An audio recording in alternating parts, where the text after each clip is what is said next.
अस्सलाम वालेकुम नाज़रीन, प्रोग्राम द न्यूज़ रिव्यू सां गॾु मां आहियां मुंहिंजो मेज़बान फयाज़ नाज। नाज़रीन, अॼोके प्रोग्राम में गुफ़्तगू कंदासीं अॻूणे फ़ौजी आमिर परवेज़ मुशर्रफ जे बारे में, छाकाणि त कल्ह उनजो दुबई में इंतकाल थी वियो आहे। परवेज़ मुशर्रफ पाकिस्तान जी तारीख़ जे कारनि दाग़नि मां हिकिड़ो दाग़ आहे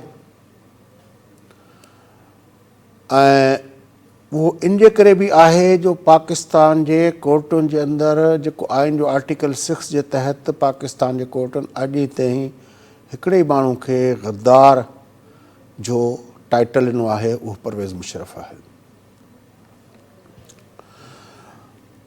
परवेज़ मुशर्रफ जी बदकिस्मती जी इंतहा ते ॾिसो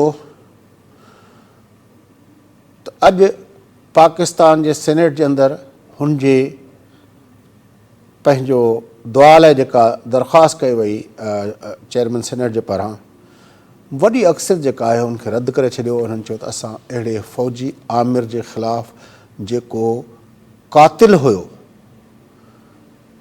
उन जे बारे में असां दुआ न घुरियासीं, छाकाणि त हू कंहिंजो इनफ़रादी हुन ॾोह न कयो आहे, हुन इज्तमाही ॾोह कया आहिनि। तंहिंजे करे कंहिं बि अहिड़े माण्हू जे लाइ असांजी सेनेट जेका आहे उहा दुआ न घुरंदी। सेनेट में छा थियो आहे उहो तव्हांखे ॿुधायूं था, पर 2007 ते 27 डिसंबर ते हिकु अज़ीम सान्हो थियो हुयो। पाकिस्तान जी सभ खां उन वक़्त जी पॉपुलर तरीन जेका क़यादत हुई, अॻवान हुई, मोहतरमा बेनज़ीर भुट्टो साहिबा खे शहीद कयो वियो।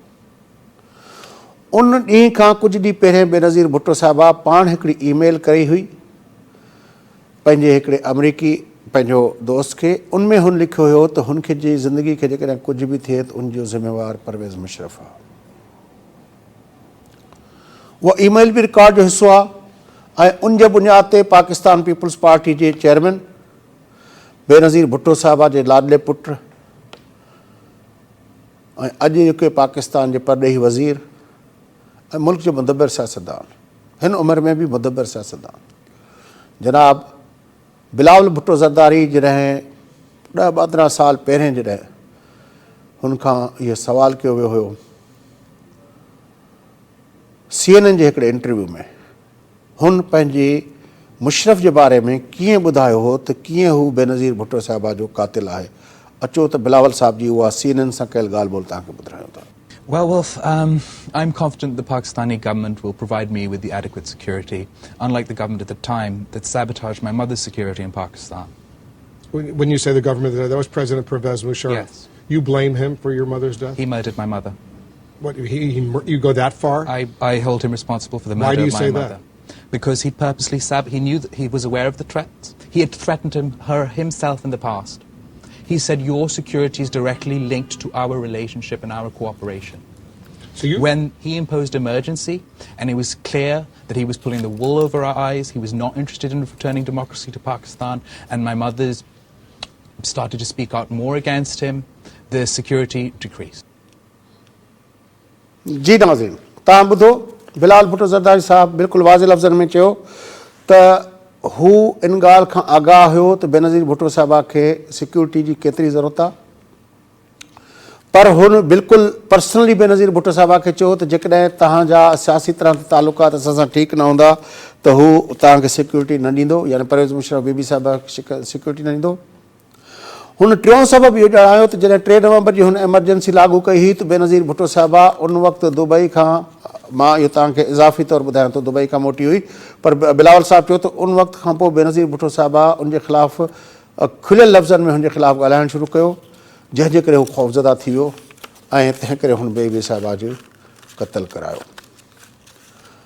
बिल्कुलु वाज़े हिकिड़ी चार्जशीट आहे ऐं बुनियादनि जे सबूतनि जे बुनियाद ते आहे। परवेज़ मुशर्रफ जे बारे में सेनेट में जेको अॼोकी सेनेट जी कार्रवाई जो हिकिड़ो तव्हांखे नंढिड़ो पीस ॿुधायूं था, ऐं उहो ॿुधो त अॼु जेको आहे आमिरनि खे, फ़ौजी आमिर जेके अवामी उमंगनि जी ख़िलाफ़, अवाम जे चूंडियल हुकुमराननि जे ख़िलाफ़, चूंडियल नुमाइंदनि जे ख़िलाफ़ ऑपरेशन करे पंहिंजी जेका मुहिम जोई जे बुनियाद ते, पंहिंजी जेका इक़्तिदार में अचण जी जेका ख़्वाहिश आहे, उन ख़्वाहिश जी ग़ुलामी कंदे जॾहिं मुहिम जो ई कनि था पिया त उन वक़्तु उन्हनि सां पंहिंजा पंहिंजे मुल्क जा इदारा कीअं था बिहेव कनि। अॼु बहरहाल पाकिस्तान जी सेनेट जे अंदरि जेको कुझु थियो आहे उन ते यकीनी तौर ते लॻे ईअं थो त पाकिस्तान जे अंदरि जमहूरी रूह जेका आहे उहा अॼु बि इदारनि जे अंदरि मौजूदु आहे। सेनेट जी कार्रवाई जो अॼोको हिकिड़ो नंढिड़ो पीस तव्हांखे ॿुधायो था। और दूसरा परवेज मुशर्रफ साहब जो पाकिस्तान के प्रेसिडेंट थे उनको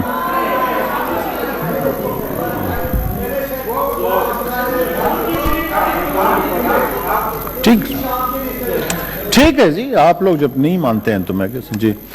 तो मुश्ताक साहब आप दुआ करें ये जो तुर्की में ज़लज़ला है जी तुर्की के लिए मुश्ताक साहब।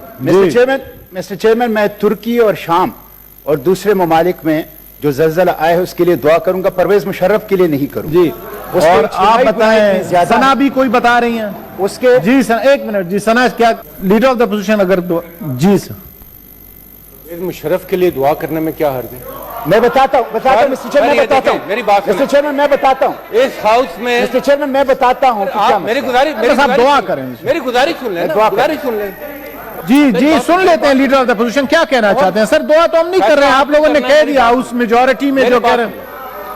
सर देखें, जब कोई शख्स इस दुनिया से चला जाता है, जब कोई शख्स इस दुनिया से चला जाता है तो मामला उसके और उसके रब के दरमियान होता है।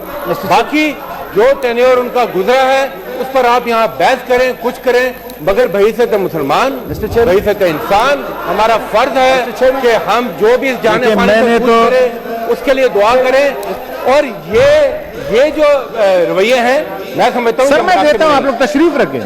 मेरी सिर्फ इतनी, मैंने पहले अपोजिशन लीडर साहब गुजारिश की क्योंकि पाकिस्तान के सदर मर गए थे, लेकिन सारे हुकूमत कहते हैं नहीं, तो मैं क्या कर सकता हूँ जी। मुश्ताक साहब आप दुआ करें तुर्की और मिस्टर चेयरमैन मैं तुर्की मिस्टर चेयरमैन एक मिनट तो आप बाद में कर ले, एक मिनट मुझे दीजिए। मैं तुर्की के लिए देखें, एक होता है इनफिरादी गुनाह, एक होता है तशरीफ रखें ना जी, आप तशरीफ रखें जी। एक होते हैं इनफिरादी, ठीक है जी, बस आप दुआ करें। मुश्ताक साहब इज्तिमाई गुनाह माफ नहीं होते, उसने कौम के मुश्ताक साहब आप गुनाह और फैसला ना करें, गद्दार है। चले आप उसका फैसला ना करें जी, आप दुआ चाहे बिस्मिल्लाह करें जी प्लीज जी। नहीं, परवेज मुशर्रफ के लिए दुआ नहीं होगी, परवेज मुशर्रफ के लिए दुआ नहीं होगी सर। आप जी परवेज मुशर्रफ के लिए कोई दुआ नहीं होगी, ठीक है। नहीं, परवेज मुशर्रफ के लिए, परवेज मुशर्रफ ने आज बलूचिस्तान और खैबर पुख्तनख्वा में आग उसकी वजह से 2 दफा आइन तोड़ा है। अदलिया पर आप तकरीर ना करें, वो इज्तिमाई यार आप दुआ करें। मुश्ताक साहब, ऑनरेबल सेनेटर मुश्ताक साहब उसको दुआ करने दें तुर्की के लिए जी। तुर्की शाम के मुसलमानों के लिए और दुआ करें। मुश्ताक साहब तकरीर ना करें, दुआ करें। परवेज मुशर्रफ के लिए नहीं है। दरूद शरीफ पढ़। जी नाज़रीन, गुफ्तगू तव्हां ॿुधी ऐं केॾो कैटेगरिकली जेको आहे सेनेट जे अंदरि गुफ्तगू थी त हिकिड़ो माण्हू जंहिं 2 दफ़ा आइन टोड़ियो, जेको बलूचिस्तान ऐं पंहिंजो जेको आहे खैबर पख्तूनख्वा जे अंदरि जेका बाहि भड़के पई उनजो ज़िम्मेवार आहे, उनजे लाइ का दुआ न थींदी।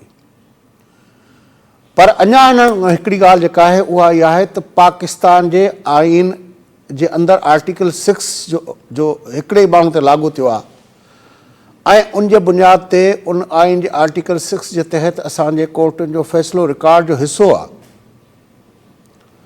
ऐं उन रिकॉर्ड जे अंदरि जेका 3 रुकनी स्पेशल ट्रिब्यूनल हुयो, उन स्पेशल ट्रिब्यूनल जेको आहे कैटेगरिकली 2-1 जी अक्सरियत सां 2 जजनि जेको आहे इन ॻाल्हि जे बिल्कुलु फ़ैसिलो ॾिनो त परवेज़ मुशर्रफ मुल्क 3 नवंबर ते मुल्क जो आइन टोड़े गद्दारी जो मुर्तकिब थियो आहे। 5 चार्जिस हुया, उनमें हिकिड़ो इहो हुयो त एमरजेंसी जो निफ़ाज़ करे जेको हुन कयो, उहो आइन जो पंहिंजो आइन टोड़े उनजो पंहिंजो जेको उन क़दम खयो, उन जे करे उहो गद्दारी जो मुर्तकिब थियो आहे। हुन जेको जजनि जो हलफ़नामो ॿीहर वठण जे लाइ जेको रूल कढियो, पंहिंजो जेको LFO कढियो, उहो जेको आहे गद्दारी जो मुर्तकिब थियो आहे 2 दफ़े। हुन जेको जजनि खे जेके जन हलफ़ न खयो, 61 खां वधीक हाई कोर्ट ऐं सुप्रीम कोर्ट जे जजनि खे जेको आहे हुन पंहिंजो मुअत्तल करे छॾियो ऐं केतिरनि खे जेलनि में पंहिंजो घरनि में नज़रबंद करे छॾी। उन जे करे उहो पंहिंजो मुर्तकिब आहे गद्दारी जो। टे न 5 चार्जिस हुया। हर चार्ज जे बुनियाद ते परवेज़ मुशर्रफ खे गद्दारी जो मुर्तकिब करार ॾींदे उनखे जेको आहे पनिशमेंट, गद्दारी जे लाइ जेका पनिशमेंट आहे, कैपिटल पनिशमेंट ॾियण जो कोर्ट फ़ैसिलो कयल आहे, उन ट्रिब्यूनल स्पेशल फ़ैसिलो कयो। न सिर्फ़ु एतिरो नाज़रीन, बल्कि जीअं ॿुधायोसीं त बेनज़ीर भुट्टो साहिबा जे दौर में बेनज़ीर भुट्टो साहिबा उन सॼे मामले खे कीअं ॾिठो ऐं उन सां बि उनजो तकरार छा हुयो। परवेज़ मुशर्रफ इहो 3 नवंबर जी एमरजेंसी खां पहिरें बि मुल्क जो आइन टोड़ियो 12 अक्टूबर 1999 ते जॾहिं परवेज़ मुशर्रफ जी हुकूमत हुई ऐं उनखां पोइ हिन मुल्क माण्हू चयो त बेनज़ीर भुट्टो ऐं नवाज़ शरीफ़ जो मुल्क जी सियासत में को किरदारु न आहे। हिकु गुरूर ऐं तकबुर जेको हुन माण्हुनि जे अंदरि हुयो, जेको सिर्फ़ु हुन जो गुरूर ऐं तकबुर जेको आहे उहो उन वक़्तु ख़ाक में मिली वियो जॾहिं हुन वर्दी लाथी ऐं उनखां पोइ जॾहिं हितां हलियो वियो।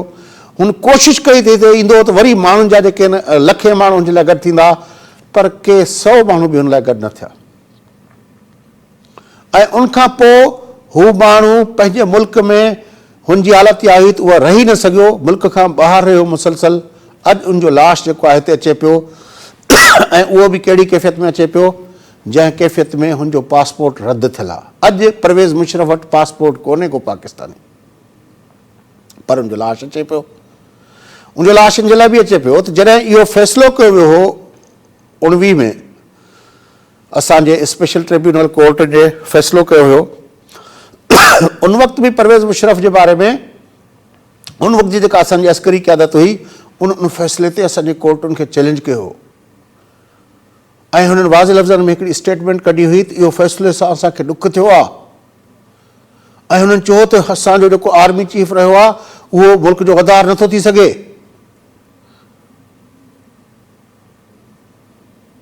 मतिलबु त हिकिड़ी जुडिशरी जे बारे में ISPR जो बयानु अचे पंहिंजे मुल्क जी जुडिशरी जे बारे में, अजीब ॻाल्हि आहे। बहरहाल इहो रिकॉर्ड जो हिसो आहे। अॼु तव्हांजे लाइ ॿुधायूं था त अॼु उन माण्हू जेको आहे उहो माण्हू गुरूर ऐं तकबुर में एॾो भरियल हुयो जो हुन अकबर बुगटी खे, नवाब अकबर बुगटी खे बलोचिस्तान जो क़ौम परस्त अॻवान ऐं पंहिंजो बलोचिस्तान जो शायदि पाकिस्तान जे फ्रेमवर्क जे अंदरि सभ खां वधीक कमु करण लाइ हामी, जंहिंखे पंहिंजा बलोच जेके आहिनि इस्टेब्लिशमेंट जो साथारी ॾियण जो तानो बि ॾींदा हुआ, उन माण्हू खे हिन चयो त तोखे आउं हितां हिट कंदुसि जो तोखे ख़बर न पवंदी। सबबु छा? बुगटी साहिबु चयो त डॉक्टराणी जंहिंसां जेका उते कमु कंदी हुई सुई वारे इलाइक़े, पंहिंजो डेरा बुगटी वारे इलाइक़े में, उन सां हिकिड़े आर्मी जे ऑफिसर जेका आहे उन सां कई, पंहिंजो उन सां जिनसी ज़्यादती कई। बुगटी साहिबु चयो त उनखे सज़ा ॾियो। उन माण्हू उन ते हुनजे ख़िलाफ़ु ऑपरेशन कई ऐं नेठि वञी उनखे गारनि में, जॾहिं बुगटी साहिबु पंहिंजो उताक छॾे गारनि में वञी लिखो, उते बि हुनखे न छॾी, उते वञी हुनजे मथां हमिलो करे हुनजे मथां मारियो। बेनज़ीर भुट्टो जी शहादत जे सिलसिले में बि तव्हां ॿुधो बिलावल साहिबु केॾी कैटेगरिकली ॻाल्हि कई।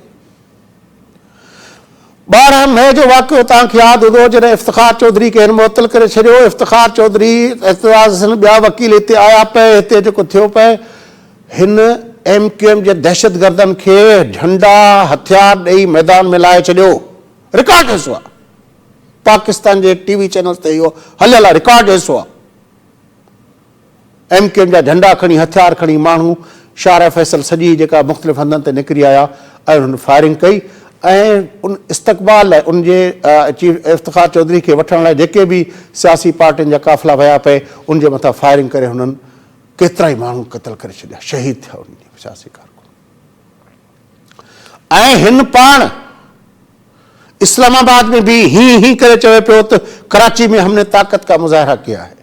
रियासत जे मसनद ते वेही गैर रियासती जेको पंहिंजो माण्हुनि खे, दहशतगर्दनि खे हथियार ॾेई सियासी पार्टियुनि जे मथां फायरिंगूं कराए, सियासी कारकुन शहीद कराए ऐं उनखे चवे पियो त मां ताक़त जो मुज़ाहिरो कयो आहे।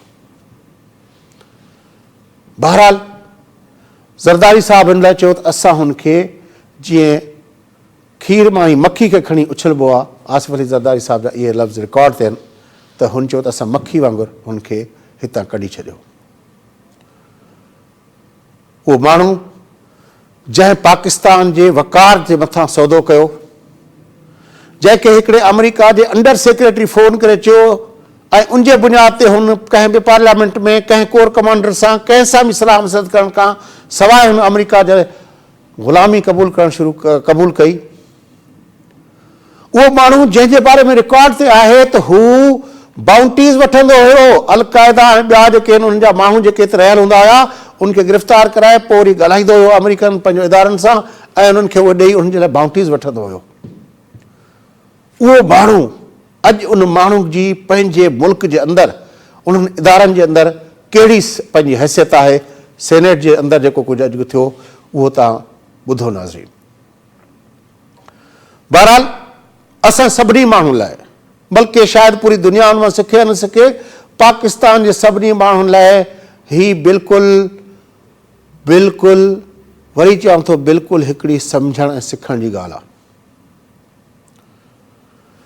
अयूब जी सूरत में, याहया जी सूरत में, ज़िया जी सूरत में, मुशरफ जी सूरत में जॾहिं बि मुहिम जयूं थियूं आहिनि, पाकिस्तान जे माण्हुनि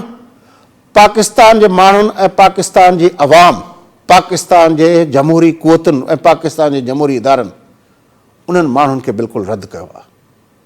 अॼु परवेज़ मुशर्रफ जो लास्ट ते अचे थो पियो, पर सेनेट में जेका अॼु गुफ़्तगू थी आहे उन वाज़े करे छॾियो आहे त आमरनि लाइ पंहिंजे मुल्कनि जी ज़मीन ऐं इदारनि में का बि न इज़त न वुक़त न का उन्हनि जी का हैसियत हुजे थी। वक़फ़ो वठूं था नाज़रीन, वक़फ़े खां पोइ मोटी प्रोग्राम जे सिलसिले खे अॻिते वधाईंदासीं।